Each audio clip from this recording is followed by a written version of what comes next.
Sometimes I think that someone has taken the whole world and put it into an enormous blender. Everything becomes more like everything else every day. Every day, everyone becomes more like everybody else.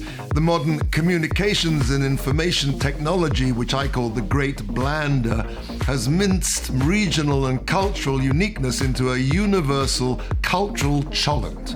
In a world where no one can be wrong, no one can be right. It's a grey, bland world we live in. It's well nigh impossible for us to imagine a world of stark white and black.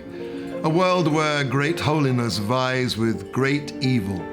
Tumah, Satanism, black magic, and witchcraft. All this has gone from the world. This was all prophesied 2,750 years ago by the prophet Hosea. Hosea wrote, "For many days the children of Israel will sit with no king, no minister, no offering, no pillar, and no ephod, and no teraphim."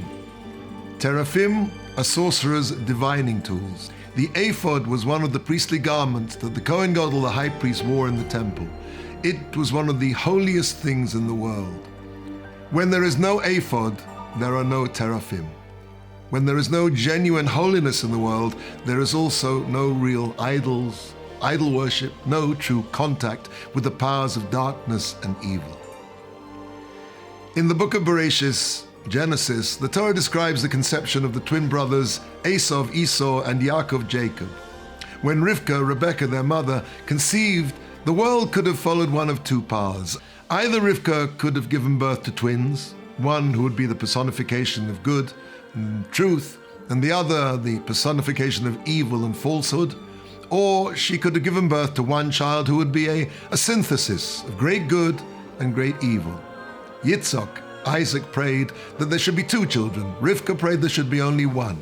In the event, God, so to speak, allowed himself to be entreated by Yitzhak's prayer, meaning to the exclusion of Rivka's. What was the essence of their disagreement?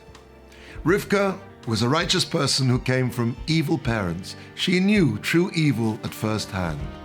To her, it was unthinkable that there should be someone in the next generation of such evil, infinitely preferable. It should be that evil should be diluted with good in one body. Yitzhak, however, was a righteous person who came from a background of holiness. He knew what moral excellence could be. He'd seen his father, Abraham, walk this planet. It was inconceivable to him that in the next generation there would be no one of outstanding righteousness like his father.